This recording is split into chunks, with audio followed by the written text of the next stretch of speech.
Good day, ladies and gentlemen. I just had one of the most fascinating interviews of my life. I was given the pleasure of interviewing Father Carlos Martins, who is an exorcist of the Catholic Church, and he was speaking about a new book about the famous Pope's exorcist, Father Gabriele Amort.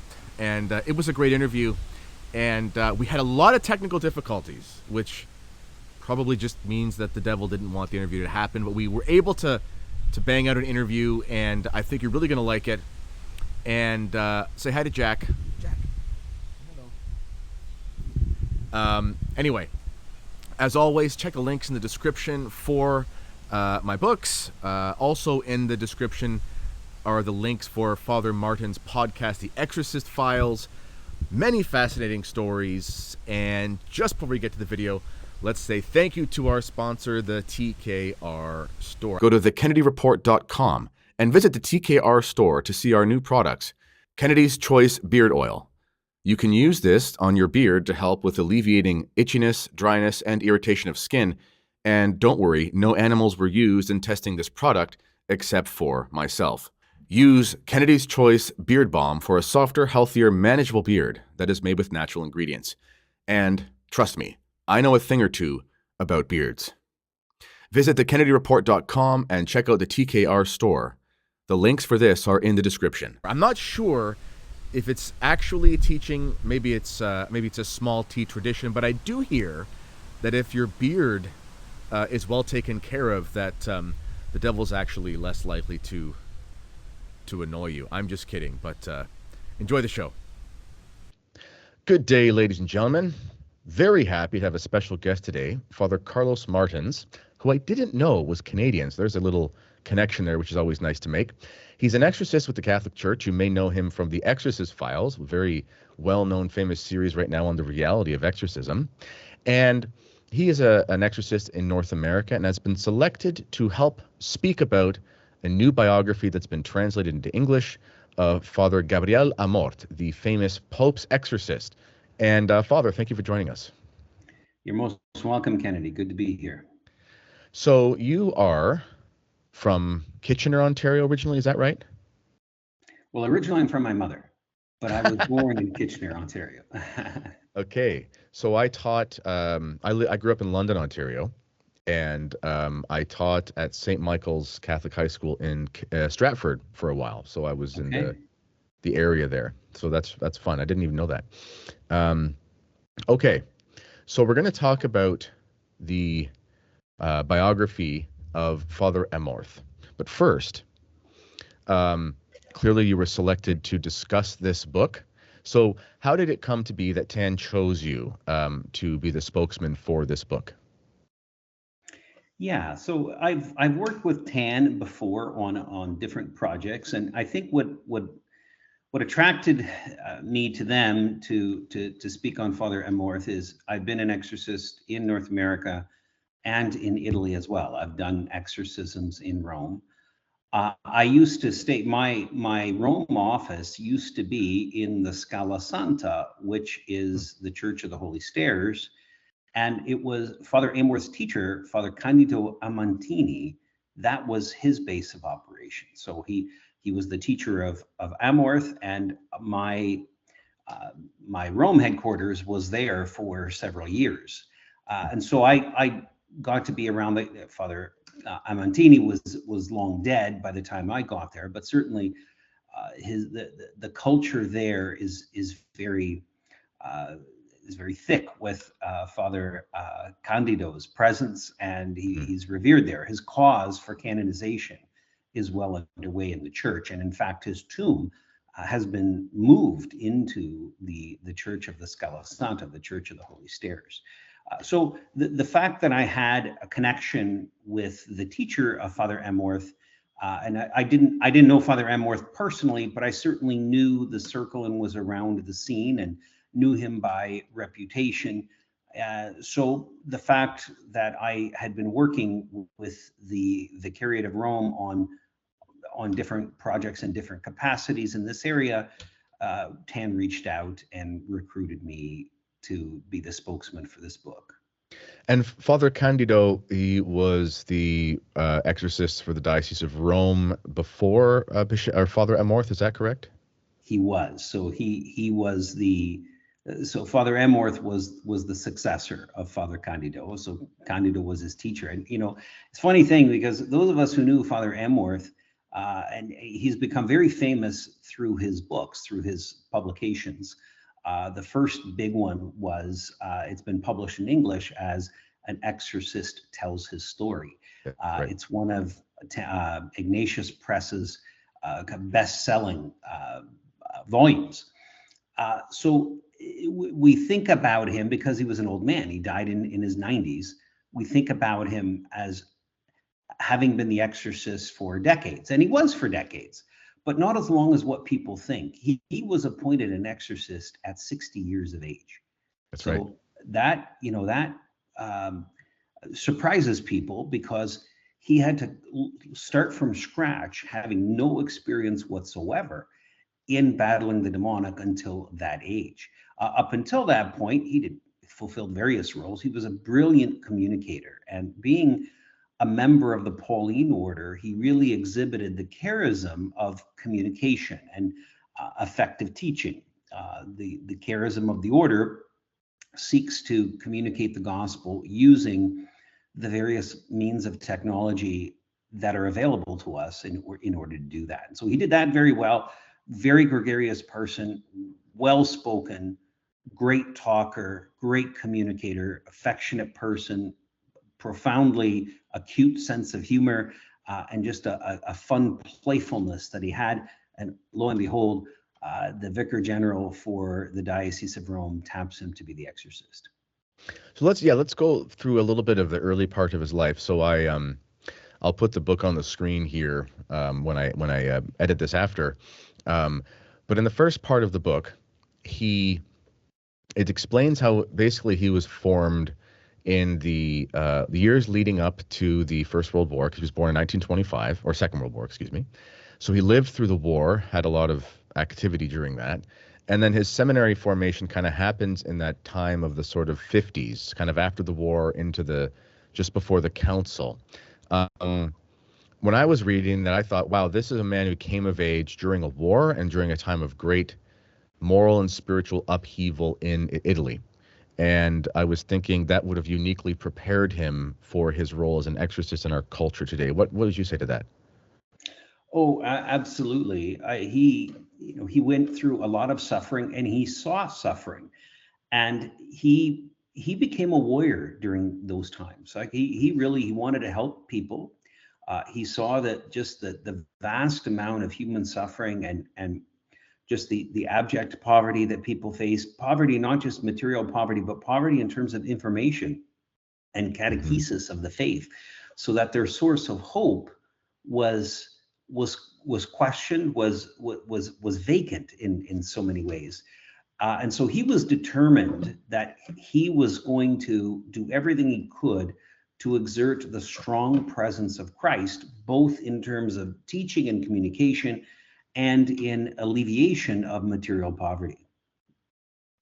It's interesting you mentioned the dearth of formation, because people think Italy, before especially the 60s, this is probably like some Christendom golden age, et cetera. But my nonno, God rest his soul, I think he was born in 1927. My mom was born, I think, in 56, came to Canada late 60s.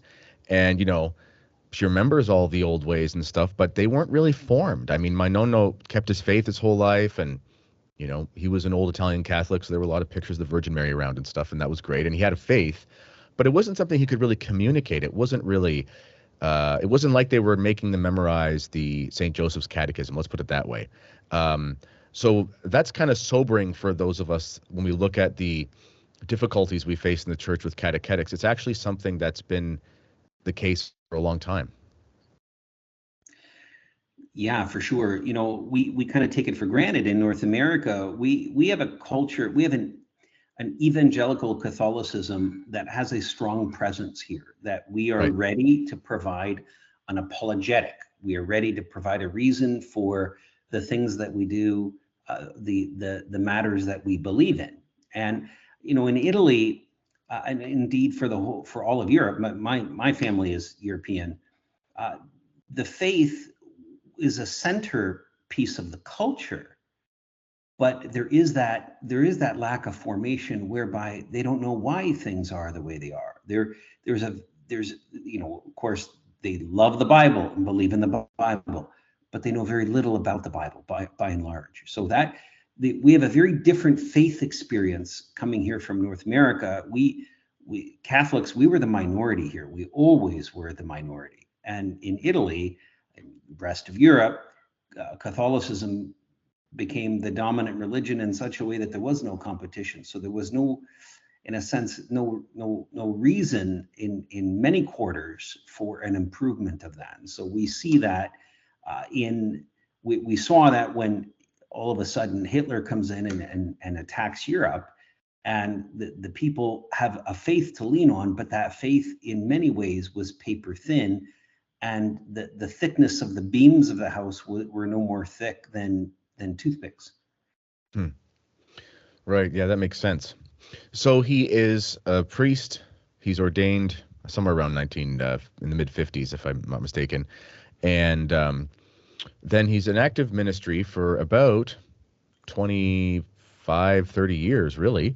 And then there's a moment in 1986 when he becomes an exorcist, and he wasn't expecting it. Would you be able to describe that for us?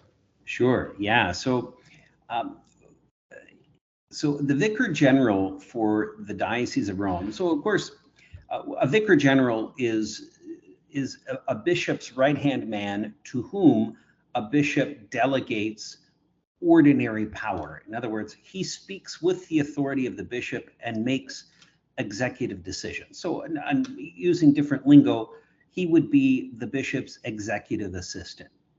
Mm-hmm. And so canon law affords that, and even the Pope will also have that. So the Pope, in addition to being the universal shepherd of the church, is also the bishop for the Diocese of Rome. But in order for him to fulfill his many duties, he appoints, since the 15th century, the Pope appoints his own Vicar General for administration of the Diocese of Rome. And so we call that the Cardinal Vicar, or Vicar General of His Holiness. And that vicar at the time in the mid 80s was Cardinal Ugo Poletti. So I do work with relics, and during that time, Cardinal Poletti, he was prolific in the number of relics that he issued. So I know him by his work very well. One of the characteristics about him was that if you were a priest within the archdiocese, you could call on him either at his office or at his home anytime you wanted without an appointment. And he would receive you and he would greet you. And this was part of the great thing about Poletti. He knew that sometimes a priest just needs another priest to talk to. He just needs to bounce something off, or it might be some loneliness or some kind of grief that he was anxious to help you lift up off your shoulders. So Father Amorth one day just walks into his office and he asks Father Amorth, do you know Father Candido Amantini? He said, sure, yeah, he's the Passionist. He works across the street. He's one of the exorcists. He's the main exorcist for the diocese. And so Cardinal Poletti pulls a sheet of paper out of his desk drawer and starts writing a note. And then he stamps it and he hands it to Father Gabriel, appointing him to be Father Amantini's successor. So that is how it began. There was no introduction. There was just a letter of appointment handed to him. And so he was, at this point, approximately 60 years of age, and he had zero training. So the letter provided for a period of training that would last as long as necessary, which in reality lasted 6 months. And from that point on, he was the exorcist for Rome. I was trying to find the spot here about this because I wanted to actually read it if I could, just the nonchalantness of it. But oh well, I can't find it here. But what this vicar is saying to him is that, you know, there are so many souls who are dealing with possession, and basically this exorcist, Father Candido, just can't keep up with the demand. Exactly. Yeah, so it seems to be that they sort of picked Father Amorth out of necessity, but that also means that, okay, there's many priests that they could choose from, but they chose Father Amorth. And when you look at his history and his theological views before he was an exorcist, he would have called himself a Mariologist. You know, he had a deep devotion to Our Lady, especially Our Lady of Fatima. Maybe this is why he was picked for an exorcist. Maybe you can elaborate. But why did they pick Father Amorth to do this job over someone else? Yeah, so I mean, everything I could offer would be simply a conjecture because I couldn't possibly know the mind of Cardinal Poletti. But why would Father Amorth be a fitting choice? Well, because of his devotion to Our Lady. He had a profoundly, deeply lived spiritual life. So he was somebody who took prayer very seriously. He took poverty of life very seriously. He lived in the same room within the monastery where he lived in Rome, very small, modest room. He had 4 small shelves where he could put his books, and they were always full, such that if he got a new book, he had to make a decision to get rid of one of his old books. Oh, wow. So he just lived just a poverty of life, but at the same time, he was a person who enjoyed what God provided. So one of the characteristic things about him that very few people know is he had a penchant for chocolate ice cream, chocolate gelato. He loved it, Gelato, yeah. and the old ladies who knew this, with whom he worked, and they would bring him a tub of gelato that he could have at home whenever he wanted, and so he appreciated that very much. And so he had this poverty of spirit, but a joyfulness in life, a very well balanced life. He was a person who just loved people, and I don't think Cardinal Poletti realized that the kind of engine that he was installing in the car for the Diocese of Rome in terms of exorcism, but he was installing something incredibly powerful because Father Amorth conducted exorcisms every day, 7 days a week. Even Christmas Day, he would be conducting exorcisms. So it was Wow. something that he did constantly. And he did so because he had a heart for the gospel, a heart for uh, God's children who were ensnared by the devil, and he was willing to work. And so he operated this schedule, this punishing schedule, up until very close to when he died. He had good health until shortly before his death, and he worked at that capacity until the end. That's incredible. That's like, yeah, I'm thinking about his background.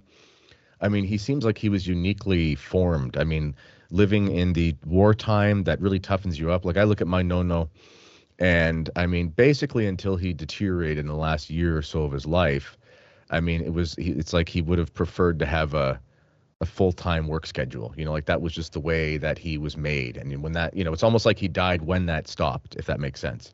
We Right. had to tell him to slow down, so to speak. And then also having this background as a lawyer, um, you know, my impression of the devil is he's kind of a legalist. He tries to it's either legal loopholes to make you feel bad about yourself, or legal loopholes to make you feel good about something you shouldn't feel good about. The Right. spirit of law, Christ is always admonishing the Pharisees, and even using terms like Satan and your father is the devil and so forth because of their legalism. So someone who is holy and a lawyer seems to me like he'd be uniquely providentially formed to deal with this very black and white reality, but without losing the spirit of the priesthood. Does that make sense? Yeah, it does. And the devil is very much a legalist. And Father Amorth, in his books, and he wrote many of them, he's a prolific writer. He taught that legalism, that the kind of the devils, if you will. This is not his expression; it's mine. But they're all like teenage boys. Like the teenage boys will say, like, well, you said I had to be home by midnight, but you didn't say that I had to be home by midnight if I was running low on gas and I had to get gas, and then I got hungry after I do that, and then I had to go get.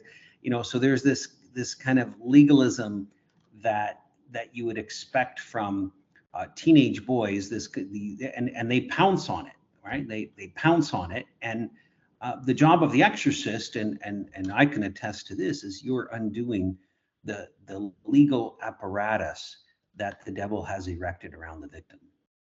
I've never heard that before. Undoing the legal apparatus. Could you go into that a little bit more? That's fascinating. Yeah. So what the devil is going to do is, so the devil needs an entryway. He needs a relationship. And another way to phrase that, or another analogy, is he needs you to open a door to him. And that door is either open through wounds, so trauma that you've experienced, and typically childhood trauma leaves you vulnerable in certain areas, right? Leaves you with wounds. And just like a fly is attracted to a wound, the devils are going to be attracted to that. And so they're going to want to feed on that wound. They're going to be very attracted to it. And they start setting up their relationship with you and get you deeper and deeper, and whereby you give them greater and greater rights. The other type of wound is sin, either personal mortal sin, what we call generational sin, a sin covenant made by a member of the family that gives the demonic rights to exist in a family line, whereby the presence of evil kind of replicates itself through the generations. And the last one is what I call transferred evil, transferred sin, curses, hexes, spells, and so forth. So as an exorcist, I come into a scene and I'm looking for these 4 areas of wounding: trauma, and then 3 species of sin. When the devil makes an entryway through one of those, right, he's going to want to hook as many of the others in as possible. And he puts you into series of conundra, such that you make a decision to do this, he leads you into something else, and then in order to protect that sin and hide that sin, he threatens to expose the other. And so in order to protect both of those, you take on a third. And so eventually you end up owing the mafia more and more money, so to speak. You end up with a tighter and closer relationship with the enemy. And so as an exorcist, I've got to come in, first of all, once I've established that this person who's in front of me is genuinely afflicted by evil and is not just experiencing mental illness, or is not faking it, for that matter, because there's plenty of people that do that because they love attention. And that's maybe a different form of mental illness, but regardless, that's right. We've got mental illness and we've got the demonic. And so my job is to parse each one and to see what is present here in this individual that's presenting himself or herself to me in this concrete situation. And so what happens is, once I've established that, okay, the demonic is here, I need this victim to be as honest with me as possible so that I can start undoing the lies, undoing the shame, and undoing the covenants that the devil has made with this individual. Now, the devil isn't going to just sit there and play nice and let that happen. In a case of possession, he's going to manifest and he's going to cut off communication between myself and the victim. And so at that point, that's when we use things like the rite of exorcism. That's when we pray, we use holy water, because it ends up being a battle with the devil. And this battle with the devil is, for 1/3 of Father Amorth's life, this is exactly what he was doing. That's interesting. There's a couple things I want to ask you about there because I was fascinated. So the first one, how do we distinguish between this idea of a generational sin and the fact that at baptism there's like an exorcism that takes place on the individual soul, but there's still something potentially in the family line? How does that sort of play out? Right. So a generational sin is a sin made by an ancestor, the effects of which remain present in the family line. So let's establish the fact that these kinds of things exist. The original sin is a generational sin. Right? So we baptize, and everyone needs baptism to enter the kingdom of heaven, simply because the covenant made with our first father, Adam, that he made with evil. And the effect of his action is visited upon every one of us. But we have other examples in the scripture. So for example, we have when David sinned with Bathsheba on the rooftop and she conceived his child, he then responded to that very difficult and delicate situation by orchestrating that her husband Uriah would be slaughtered, so that David could then marry her, and then the sin would be hidden from people, and no one would deduce the fact that there was this adulterous affair. Well, God knew that there was the affair, and so what happened is he struck the baby dead as a result of that of that great sin of murder following the sin of adultery. So the baby suffered the effect for his father's sin. We have also in the story, in the account of when Moses approached Pharaoh and Pharaoh issued the death threat against Moses. Well, what he did in effect was condemn his own people, such that every firstborn son, based on the words of Pharaoh, was struck dead during the Passover. So they never committed any sin. It was Pharaoh. It was the political leader of the country, the king, but they suffered the effects. So generational sin does exist.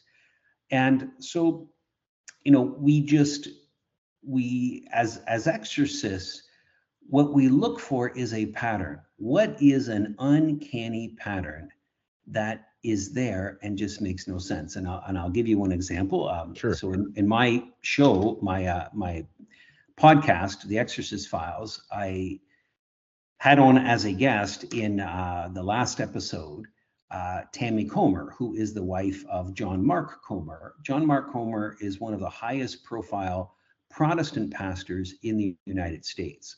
He started one of the largest megachurches that is functioning, and he's a prolific author himself. Well, his wife, who is an evangelical like himself in the Protestant tradition, she had a debilitating illness, and just through a series of fortunate events, was tracing her family tree and realized that there was a pattern there that was just uncanny. So starting from her great grandmother, every firstborn daughter had either a debilitating illness or died very prematurely in life.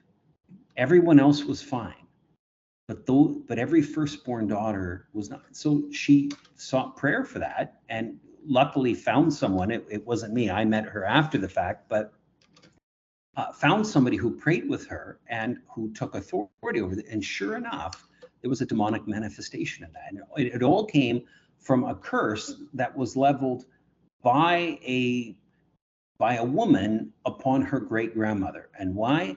Because her great grandmother took on a man. She never did marry him, so we'll call him a boyfriend or a lover, who was already married to a woman, and he had abandoned her and her family. So in retaliation, she leveled this curse against her husband's mistress, and that curse caused a tremendous amount of suffering for a lot of people until it was broken. And in the case of Tammy, the moment it was broken, she could see better, hear better, taste better, that she just didn't exhibit the extraordinary symptoms by which for years she had been seeing doctors to no effect. So how does a curse work? I've always wondered that. We hear about them. I mean, is it magic? Is it a compact with the devil? Is it psychological? Well, how does it work? Magic is just another word for a curse. Okay. So the way a curse works is that God made the universe as a moral universe, right? There is right and there is wrong. So that's one principle. And the other principle is the fact that words have power, right? The universe was created with a word, right? We pronounce the words of the Trinitarian formula, and as water is being poured over a person, and all of a sudden that person becomes the church's newest saint. And so not only original sin is washed away, but if there are actual sins the person committed. And in fact, within our Catholic faith, we certainly believe in purgatory and the need for purgation, the need for the soul to be loosed from its deformity. That is also taken away in baptism in an instant. But not just the pouring of the water is effective. There has to be that formula. There has to be the verbal action done. So we can use words for good, or we can use words for evil. And in fact, it's telling that the first person to ever curse in the Bible was God himself. And he did so in Genesis. So With Cain. when the snake tempted Eve, and there was that whole domino effect, he begins with cursing the serpent, and then he curses Eve, and then he curses Adam. And in fact, there was a curse put on the whole earth in the sense that the effects of the fall affected the entire universe. Now, the difference is when God curses, it's medicinal in nature. God never curses merely for punitive purposes in order to punish. There's a medicinal aspect to it. But the devil, of course, through his words, he teaches for people to curse punitively or for selfish reasons, for sinful reasons. And in so doing, when a person utters a curse, which is really the opposite of a blessing upon somebody, our words can bless, our words can curse. When they engage in that aspect of cursing, that gives the demons permission to insert their agency in the action.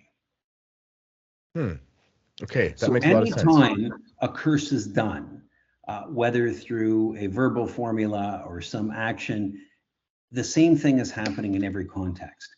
The effect, if there is any, in the curse is done through the agency of demons. There's no magical power in the universe. There are no forces of nature that the witch doctor can kind of tap into, and he's just learned how to engineer these things. All this evil is being done through the agency of demons. Okay, that's good. This is good. This leads me to my next question, because in the book, that, by the way, ladies and gentlemen, you can find the link for that book in the description to the video. I'll make sure I put it there. You can get that from Tan Books. And this is a quote from Father Amorth. He said, "Some possessed people say they have received a curse, and they also say by whom it was cast and in what way, according to them, it can be overcome. But it is important to be careful that in doing so they do not turn to magic or sorcerers or others rather than resorting to the ministers of the church. One must not resort to any form of superstition or other illicit means." Just how dangerous, I mean, it's dangerous enough, I guess, in a sense to be cursed, but it seems to me like that'd be kind of piling on by going to one of these occultists, etc. Do you see that often in your ministry where someone had something bad happen and they tried to find another way that just made it worse? Absolutely. And then, because of course the witch doctor, the sorcerer, whatever they call themselves, they, it's in their best interest to develop a long-term relationship with you because you Right. are the means of their financial livelihood, right? None of them are going to do any of this free for you. And so the more dependent they make you upon them, the better it is for them. But at the same time, you can't control the demonic. You cannot control the agency of demons. You can make a deal, you can make a covenant, and you can give certain rights up. But the demons are so astute and so intelligent that they're going to they know how to go beyond that deal and ensnare you like a spider ensnares one of its preys in a web. Okay, this is interesting because sometimes in the church, people get this idea that, okay, I know about demons now, I'm going to go fight some demons. But of course, especially solemn exorcisms, and really any sacramental exorcism at all should be done by a priest. But also, I was reading in the book that in your trade, if you want to call it that, Father Amorth talked about 20 rules of exorcism, 21 rules of exorcism. I don't know if this is an official thing, but it was sort of, he was talking about the protocol that he would follow in order to do things properly, in order to not make things worse, not, receive the problems himself, etc. Perhaps you want to elaborate on the sort of modus operandi that an exorcist typically would follow in order to do this work. Yeah. So those 21 rules that Father Amorth is talking about, they're what's called the praenotunda. They're the rules laid out within the ritual for exorcism. And so it gives the exorcist guidelines. And in fact, the first teaching that he had from his teacher was he was handed a copy of the ritual, and he said, go learn these rules and don't come back until you have them memorized. So that's when, in fact, he did. And he said, these rules are going to guide you. Now, what are the rules? Well, the first one is, it says that an exorcist is a priest who has been selected because of his maturity and piety and good sense. So that, of course, is going to be, when an exorcist hears that, he's always going to think he's unworthy. I mean, Right. When you see a criteria like that, you think, well, look, I don't fit that description. But the church is not saying the most prudent, the most pious, the most saintly, if you will, or holy. They're just looking for someone who is engaged in that struggle to be holiness, and engaged in a genuine way. And that's who you want, because the last thing you want is for somebody who is living a sinful life to attempt to engage the devil. Because right. Really what's happening in that moment when you're confronting the devil is you're confronting the prince of this world. But if you belong to his world, if he has claim over you because of sin that you have, unconfessed sin, unrepentant sin, well, you're walking up to your master and you're saying to him, I'm the boss, obey me. Well, he's going to beat the hell out of you. Right? I mean, what master is ever going to take an insubordination from a peon that he owns? I mean, then in no society, culture, or circumstance would we accept anything less than a retaliation on the part of the master. And that's exactly what's going to happen. In fact, if a priest goes into an exorcism having sin on his soul, mortal sin, he will become possessed himself. And he's going to be, because the priest himself, he's going to be the Easter egg that the devil wants.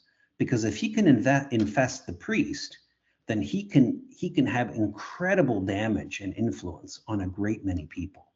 All right. When you have an evil priest, one has to question, are any of his baptisms valid?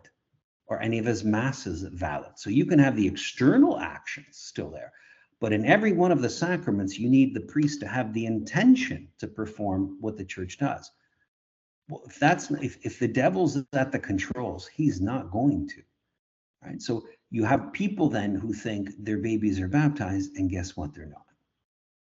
That happened. So this is fascinating, Father, because recently there was in the Diocese of Kansas City, for reasons of the material, the bishop put out a letter saying that there had been many invalid masses, sadly.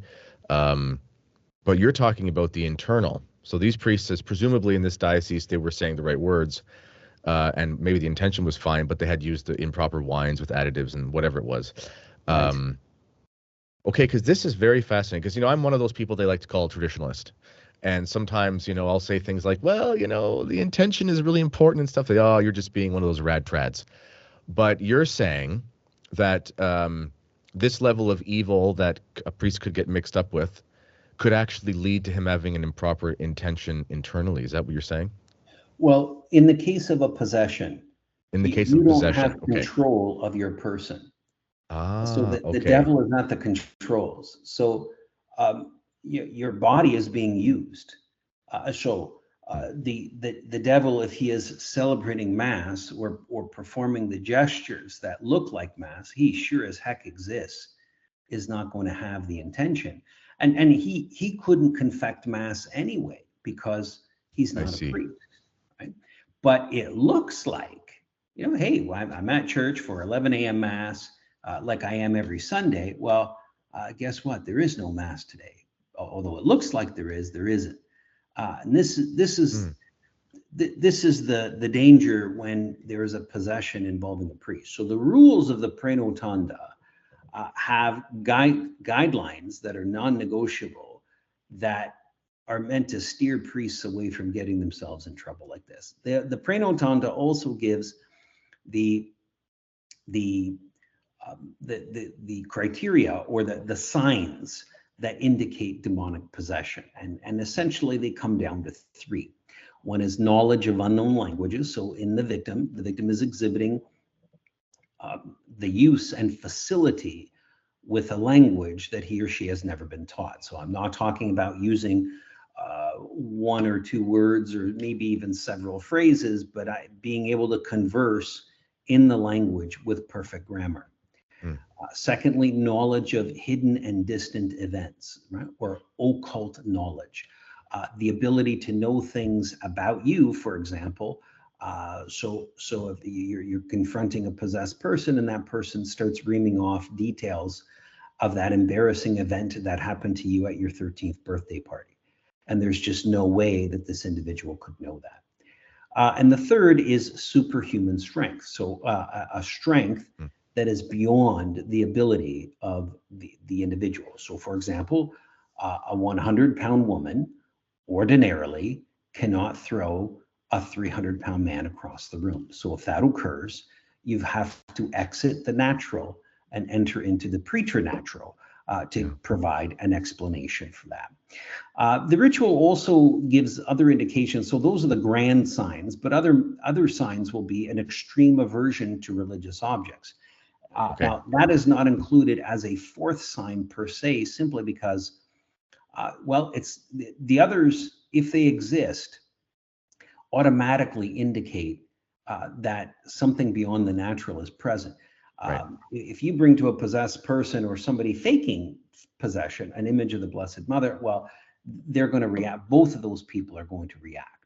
So it's not a fourth sign, but it is an indicator of possession nonetheless, because there's going to be that aversion. And then there's the evidence as a whole. So the state of behavior exhibited by the alleged victim, that the exorcist has to then make an assessment and make a professional decision. Look, I believe I'm encountering the devil here, and these are the reasons why I believe it is so. And now, boom, I need to engage in combat using the church's ritual against him. Okay. So this is the last thing I wanted to ask, Father, if we could. Thank you for your time, by the way. I know you're kind of fitting this in. And so this is one of the transcriptions, I guess, from, I think it was his first exorcism. And I want to end on this because I think you can give us some words of hope and encouragement about when people hear all these things, they know they can be spiritually protected, and has to do with Our Lady. So this is from the transcription of the first exorcism, I think, in Father Amorth's life. And it says, "Through his voice, Satan was speaking to me. He spat out insults, blasphemies, accusations, and threats. Then at a certain point, he said to me, 'Priest, go away. Leave me alone.' 'You go away,' I responded to him. 'Priest, go away. I can do nothing against you.' And he said, 'Tell me in the name of Christ, why can you not do anything?' And the devil said to him, 'Because you are too protected by Our Lady. Your Lady with her mantle surrounds you, and I cannot reach you.'" Perhaps we could end on just the importance of Marian devotion and protection in the life of a Catholic. Yeah, sure. So Our Lady, of course, is God's most faithful and most true instrument. She is the only creature that was ever completely 100% devoted to God, to his word, to his commands. And so in a sense, she's the exact opposite of Satan. So her presence is a weapon against him. And one of the diagnostics I use to determine whether somebody is really fully liberated is I have the victim recite the Hail Mary. Okay. Because if the devil is present in there, there is no way he is going to allow that to happen. He will never engage in that himself. He might engage the Our Father, but Our Lady is a person he hates even more than God, because she usurped his place and occupies it now in heaven. Wow. That's really special. You can't see them on screen, but I've got my Fatima, I've got my Our Lady of Guadalupe statue, I've got my St. Joseph and the Child Jesus, and I always look at those when I'm working just to be reminded. Well, we had technical difficulties at the beginning, and we made it through, and I think this is often the case when you're going to talk about the devil on the internet, so I should have assumed that. But I was going to ask you to start with a prayer at the beginning, but because of the technical difficulties, we got sidetracked and just sort of rolled into it. Could you please lead us in a prayer to end the show, Father? Sure, yeah. So may Almighty God bless you and bless your viewers all and their family members and all those whom they love. And may Our Lady always be your protector. In the name of the Father and of the Son and of the Holy Spirit. Amen. Thank you, Father. And everyone, please check out Father's podcast, The Exorcist Files. You can find that on, I'm assuming, all the major podcast platforms. Yeah. And they can also go to the website exorcistfiles.tv, and that will show you how to access it. Excellent. And in the link to the video, ladies and gentlemen, you can find my books, and you can also find this book on Father Gabriel Amorth. Well, thank you, Father. And as always, ladies and gentlemen, please let me know what you think in the comments. This has been the Kennedy Report. Until next time, God bless.